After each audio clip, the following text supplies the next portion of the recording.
From the Department of Communication in Phillipsburg, this is a special edition of Inside Government with Cedric Peterson. To our audience here at home and around the world, you are now Inside Government. We welcome you to the program. In this edition of the program, in preparation for the parliamentary elections that's taking place January 11th, 2024, our guest in this edition of the program is Chairman of the Electoral Council of St. Martin, Attorney at Law, Mr. Richard Gibson, Jr.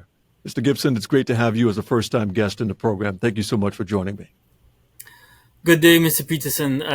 Thank you for having me and giving us the opportunity to enlighten the public about the functioning of the Electoral Council. It's great to have you. Just want to get right into it. Not much time, so we're just going to jump right into our questions that we prepared. Can you provide an overview of the role and responsibilities of the Electoral Council of St. Martin? Sure. The role of the Electoral Council is primarily to register political parties, make decisions on their request for registration, and also to supervise the reporting of the political parties on their finances. The idea behind the law is to enforce as much as possible an integral political functioning of the political parties on St. Martin, and to avoid as much as possible conflict of interest situations by capping the amount of donations that political parties and political candidates receive on an annual basis. And we're going to get more in depth in regard to the process and procedures and making sure that they're accurate. Who are the appointed members of the Electoral Council, and who's responsible for appointing those members to the council? Well, the council consists of 3 members. Myself as the chairman of the council. Then we have Mrs. Nerissa De La Rosa as a vice chairperson, and Sandy Ford as treasurer of the council. In addition, we also have 2 substitute members, Yvette Franca and Mr. Ahmed Bell as substitute members. So in the event, one of the members are not available, they can always sit in for any of the members that are not available for particular meetings. Okay. And who's and like I indicated, who is responsible for appointing the members to the council?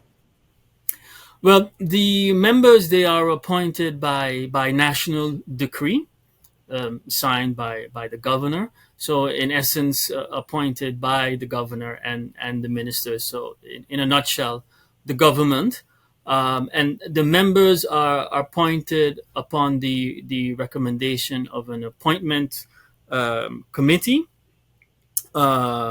consisting of the president of the Common Court of Justice, the vice chairman of the Council of State, and the chairman of the Audit General Chamber. So that's in a nutshell the process for the appointment of the members of the council. So what criteria and requirements must political parties meet in order to be able to be eligible for registration with the Electoral Council? Well, first of all, it's important that the party organize itself as a formal association. So that means you would have to go to a notary and request a notary to draft articles of incorporation for the association. And the reason why that is a requirement is because legally associations have members, voting members. So it's also to encourage the democratic process within the political parties themselves with voting members. There are also some requirements that are stipulated in the law, in particular in Article 15 on the Ordinance on the Registration and Financing of Political Parties. There are about 16 requirements, and some quite obvious, such as the name of the foundation of the association and the purpose of the association. But I think it's important to highlight the crucial requirements as it relates particularly to voting and elections. The articles must contain a provision limiting the voting rights of members to members that are eligible to vote in the general elections. Also, an important requirement that must be incorporated in the articles of incorporation of the political party is the requirement to publish their manifestos prior to the election. So that has to be incorporated in the articles of incorporation. And there must also be a procedure to establish the candidates that will take part in the parliamentary elections. And to register with the council, it is important that the request must be submitted to the Electoral Council in writing. And also, along with that request, the aspiring political party must also indicate who will be the party representative. So that would be the person who would correspond between the Electoral Council and the political party. And along with the registration, the party must also submit the party reference, the desired party reference. So in other words, the reference of the party on top of the voting ballot, so to speak. Those are, in a nutshell, the requirements. Okay. So the timeline involved in the registration process for political parties leading up to the parliamentary elections. Explain what is the timeline itself. Well, as has been mentioned in the media, the date for the upcoming elections is January 11th of next year, so 2024. And as I understand it, postulation date has been scheduled for November 22nd of this year. And the law states that if a political party wishes to participate in the upcoming elections, that they must submit their registration at least 6 weeks before postulation date. And that is not specific to these upcoming elections, but that is just general for any upcoming elections, that they must register or at least submit their registration 6 weeks before postulation date. So we have made a little calculation, and 6 weeks prior to postulation date brings us to October 11th of this year. So to be very concrete, any political party that wishes to take part in the upcoming elections, they should have their registration in by October 11th of this year. Mr. Gibson, explain, especially to our younger audience who are so technically inclined these days, what role does technology play in the registration and finances of political parties? Well, yeah, the Electoral Council tries to remain current as much as it can with with the current technological possibilities that we have at our disposal. For example, we have just put in the air a new website. It's not the most sexy website, but we consider it to be our priority to at least have a functioning website in the air, also in relation to the upcoming elections, so that the public can be properly informed. But also with regards to the political parties and reporting, we try to make it as easy as possible by also providing the possibility of submitting the financial reports and the donation reports via our website online. So we try to keep up as much as possible from that point of view. And of course, with the possibility of having online meetings, we intend to make use of that, but we haven't really had the need to do that as yet. But for emergency situations, of course, we will have online meetings when necessary. But we prefer face-to-face meetings because the interaction is a little different than online meetings. Yeah, there's a little bit of a dynamic there, of course, face to face. So it's totally understandable. But it's great to see that the Electoral Council is utilizing today's technologies. And of course, to our viewing and listening audience, be sure to check out their website for more information, especially if you're interested in registering yourself or your political party with the Electoral Council. Be sure to visit their website. How does the Electoral Council, because we can't do this alone. That's one of the key things about this brand new democracy that we've built since 2010, is that no institution can, grow St. Martin by themselves. They will have to collaborate with other institutions. So how does the Electoral Council cooperate with other institutions to ensure safe and fair elections? Right. So strictly speaking, the Electoral Council does not have a formal role with other governmental institutions. Though we communicate with the voting bureau, we have recently reached out to them and try to make contact to see if we can assist each other in whatever aspect is necessary. So from that point of view, we cooperate with the voting bureau. The only formal role that we have with another institution, as written in the law, is with the Stichting Overheidsaccountants Bureau, better known as SOAB.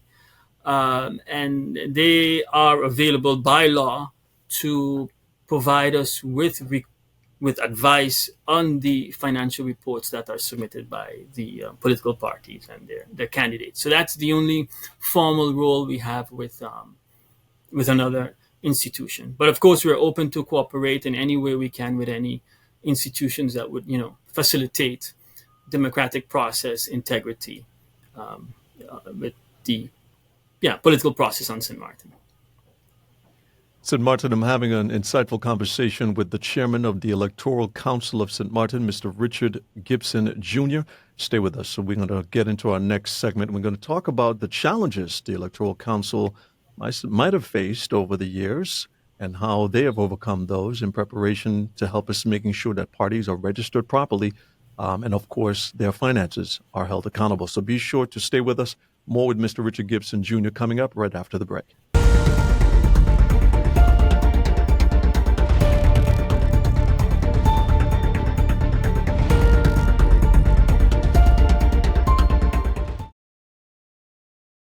Nervous? Embarrassed? To speak to a loved one or to your doctor? I'm never too embarrassed to talk about my prostate issue and the treatment I chose.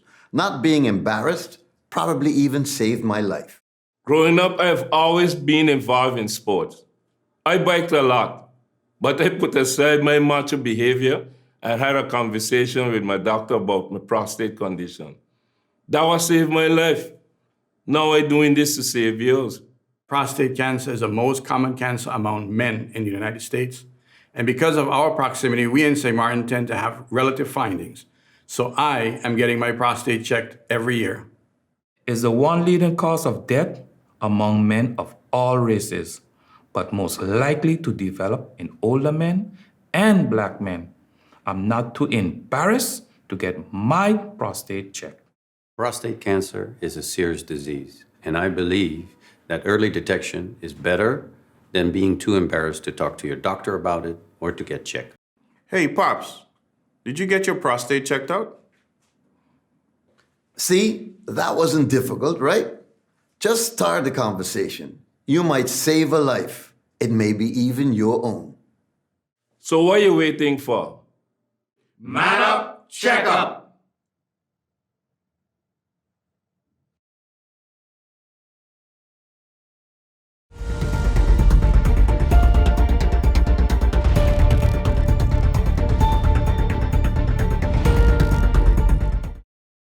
Hello, everyone. If you're just tuning in, I'm having a conversation with the Electoral Council of St. Martin, chaired by Attorney at Law, Mr. Richard Gibson Jr. Thank you so much for tuning in. If you're just joining us, we're talking about the preparations for the parliamentary elections that's going to be taking place in 2024 and the registration and finances of political parties. Mr. Gibson, I want to get into how does the Electoral Council, well, let me start off first by asking challenges that the council might have faced over the last 2000, from 2010 in its formation to now, that might have come up, that might have impacted the carrying out of the mandate of the Electoral Council. Is there any obstacles that the council might have faced? Well, first I must indicate that the current composition of the council did not exist at the time of the last parliamentary elections.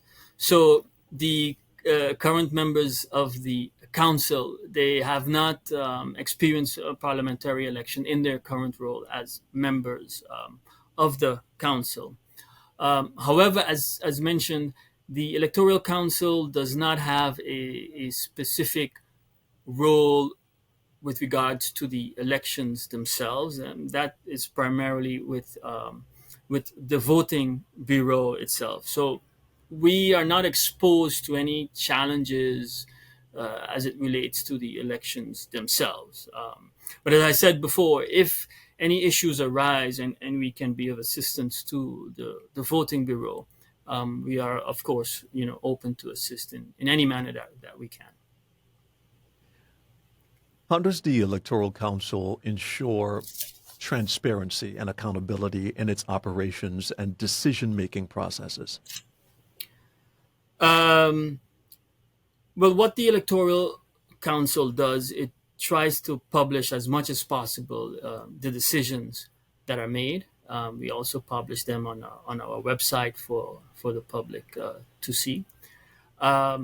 But also by law, and with one of the most important decisions of the Electoral Council relates to decisions to admit or allow a aspiring political party to be registered. The law prescribes that the party representative of the particular political party is allowed to sit in the meetings of the council where the council deliberates on the acceptance of the registration of a political party. So from that point of view, the process is very much transparent. How does the Electoral Council address concerns about the influence of money in politics and the potential for corruption? Well, that is actually the raison d'etre of the Electoral Council. So the reason for the existence of the Electoral Council and the requirement for the political parties and their candidates to register their donations. By having them register, it would be possible for the council to review and see what donations are received. As mentioned before, the amounts that the parties can receive have been capped by law. So it's capped at 50,000 guilders per political party. But 50,000 combined, so the political party and the candidate combined. As it relates to the party alone, it's capped at 30,000 guilders, and an individual candidate, it's capped at 20,000 guilders. So combined, that would bring you to a total of 50,000 guilders. So it's via the registration process that the council tries to limit the influence of money in the political process, and that is to avoid conflict of interest situations, because if a party or a candidate receives significant amounts from a particular donor, the party or the candidate could feel indebted to that donor and influence also maybe possible MPs in their voting behavior. So that's why it's capped as much as possible. Mr. Gibson, can you provide examples of successful enforcement actions or initiatives taken by the Electoral Council to promote integrity and transparency in the registration and financial processes of political parties? Yes. So the current composition of the council as it is now, we have not reached to the point or escalation in situations where we would have to implement enforcement measures. We are still currently in the phase of reviewing the reports that candidates and the political parties have submitted thus far. And on the basis of what has been submitted thus far, of course, we will review.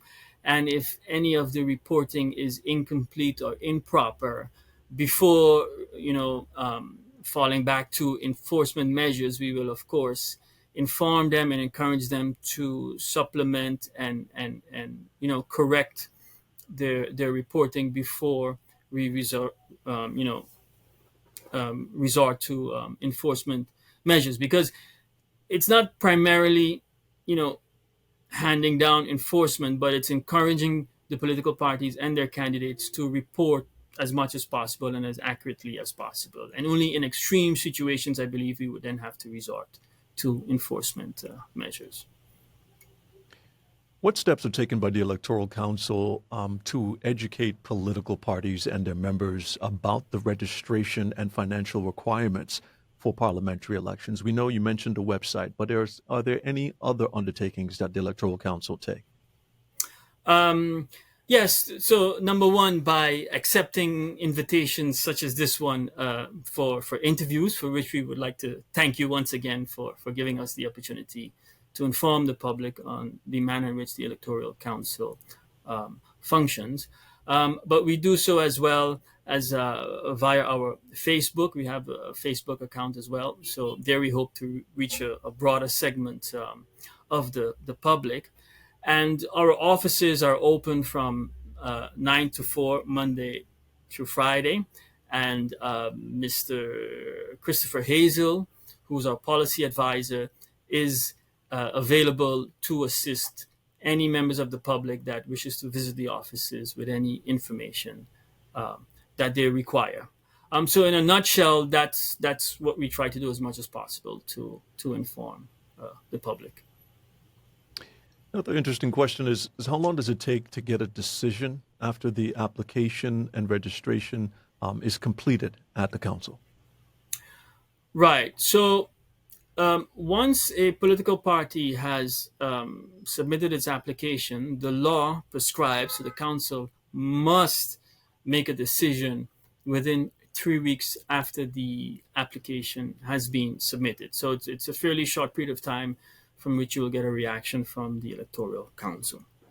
However, if the application turns out to be incomplete or improper, the Electoral Council would give the aspiring political party a period of time of 1 week to supplement or correct the application. Once that has been done, it has been corrected, then the council has another 3 weeks to then decide on the amended application.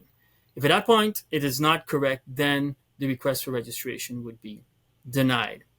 And so I think it's important to point out that any political party that wishes to take part in the upcoming elections, that they should not wait until the last moment for registration, because if it turns out that the application is not complete, and even after getting a 1 week reprieve for correction and it's denied, you will be forced to then probably submit your new request after October 11th, and that will result in you not be able to take part in the upcoming elections.